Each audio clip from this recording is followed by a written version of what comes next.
திருவாரூர் மாவட்டம் மன்னார்குடியில் அதிமுக மாநில மகளிர் அணி துணைச் செயலாளர் எஸ். புவனேஸ்வரி செய்தியாளர்களுக்கு பேட்டியளித்தார்.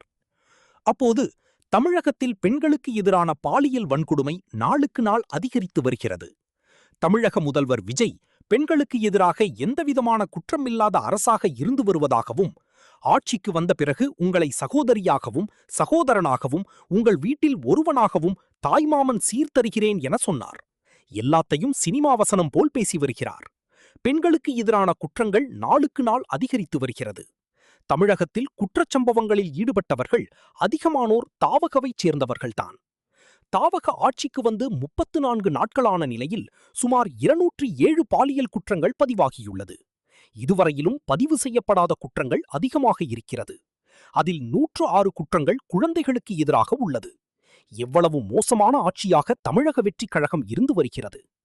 தாவக அரசின் முழு கவனம் முழுவதும் பிற கட்சிகளில் உள்ள எம்எல்ஏக்கள், முன்னாள் எம்எல்ஏ, முன்னாள் அமைச்சர்கள், அதேபோல் கட்சியின் நிர்வாகிகள் ஏவல் வாங்குவதற்காக அந்த கட்சியினருக்கு முழு நேரமும் போய்விடுகிறது. தாவக கட்சி ஒரு பொய்க்கால் குதிரை ஆட்சியாக, குதிரை பேரம் பேசும் ஆட்சியாகவும் இருந்து வருகிறது. விஜய் அண்ணனாக பார்த்த சகோதரிகளே விஜய்க்கு வாக்களித்த மக்களை மனவேதனையில் இருந்து வருகிறார்கள். தமிழகத்தில் கஞ்சா போதை உள்ளிட்ட போதை பழக்கங்கள் நாளுக்கு நாள் உச்சகட்டத்தை அடைந்து வருகிறது. அதில் குட்கா கடத்தலில் தவக்கவினர் ஈடுபடுவது வேதனை அளிக்கிறது. தமிழகத்தில் குற்ற சம்பவங்கள் நாளுக்கு நாள் அதிகரித்து வரும் வண்ணம் இருந்து வருகிறது. காவல்துறை மாநாட்டில் முதல்வர் என்ன சொன்னார், என்ன நடக்கிறது என்பதை இதுவரையில் தெரியவில்லை. அதன் பிறகு குற்றங்கள் குறையவில்லை. பெண்கள் சிங்கப்பெண் படை பல்வேறு இடங்களில் ரீல்ஸ் எடுக்கும் படையாகவும் சிரிப்பு படையாகவும் இருக்கிறது. தமிழக வெற்றிக் கழக ஆட்சியில் அமைச்சர், சட்டமன்ற உறுப்பினர் உள்ளிட்டோர் ரீல்ஸ் மட்டுமே போடுகிறார்கள். தமிழக மக்கள் ஒருமுறை ஏமாந்து விட்டார்கள், இனியும் ஏமாற மாட்டார்கள். குதிரை பேரம் படிந்த காடில்லை. குதிரை பேரம் பேசி அதிமுகவினரை இழுக்கும் முயற்சியில் மட்டுமே தவகவினர் ஈடுபட்டு வருகின்றனர். அனைத்திந்திய அண்ணா திராவிட முன்னேற்றக் கழகத்தினுடைய மகளிர் அணி மாநாட்டை கொச்சைப்படுத்தி பேசிய செங்கோட்டையனை வன்மையாக கண்டிக்கிறோம். தொடர்ந்து அமைச்சர் செங்கோட்டையன் இதுபோல் மகளிர் அணியினர் மீது விமர்சனம் வைத்தால் அவர் மீது தமிழ்நாடு முழுவதும் மகளிர் அணியினர் மிகப்பெரிய போராட்டத்தில் ஈடுபட போவதாகவும் எச்சரிக்கை விடுத்துள்ளனர். ஒன்றும் நடக்கவில்லை. அதன் பிறகும் குற்றங்கள் குறைந்தபாடில்லை. சிங்கப்பெண் சிறப்பு படை என்று ஒன்று ஏற்படுத்தினார். சிங்கப்பெண் சிறப்பு படை என்ன ஆனது என்று கேட்டால் சிங்கப்பெண் சிரிப்பு படை என்று சொல்கிறார்கள். அந்த அளவிற்கு ரீல்ஸ் போட்டு கொண்டிருக்கிறார்கள். பேருந்து நிலையத்திற்கு சென்று பொதுமக்களுக்கு இடையூறு விளைவித்து அறிவுரை சொல்கிறேன் பேர்விழி என்று அவர்களுடைய அன்றாட செயல்பாடுகளில் தலையிட்டு ரீல்ஸ் போட்டுக்கொண்டு அமைச்சர் ரீல்ஸ் போடுகிறார், மந்திரி எம்எல்ஏ ரீல்ஸ் போடுகிறார், கட்சி நிர்வாகிகள் ரீல்ஸ் போடுகிறார்கள்.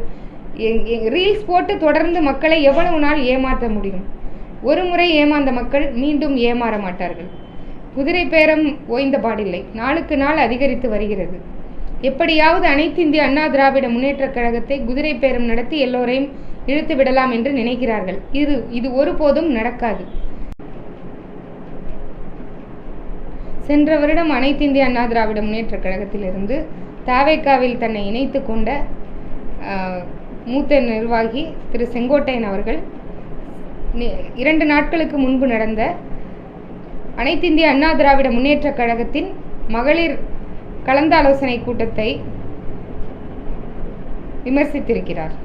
மகளிர் அணியிலே அனைத்திந்திய அண்ணா திராவிட முன்னேற்றக் கழகத்திலே முதியோர்கள் இருக்கிறார்கள் என்று சுமார் 80 வயதை நெருங்கிய இளைஞரான செங்கோட்டையன் பேசியது கண்டனத்துக்குரியது. அனைத்திந்திய அண்ணா திராவிட முன்னேற்றக் கழகத்தில் இளம் வயதினர் ஐடி விங்கில் இருக்கிறார்கள், மாணவர் அணியில் இருக்கிறார்கள், இளம்பெண்கள் பாசறையில் இளம்பெண்கள் இளைஞர்கள் எல்லாம் இருக்கிறார்கள். மகளிர் அணி என்பது அனைத்து வயதினரையும் உட்பட்டது. இளம் பெண்கள் இருக்கிறார்கள், சீனியர் பெண்கள் இருக்கிறார்கள், என்னை போன்ற நடுத்தர வயது பெண்கள் இருக்கிறார்கள். இவ்வளவு பேர் இருக்கின்ற மகளிர் அணியின் கலந்து ஆலோசனை கூட்டத்தை இப்படி தரக்குறைவாக பேசியதை மிகுந்த வன்மையாக கண்டிக்கிறோம்.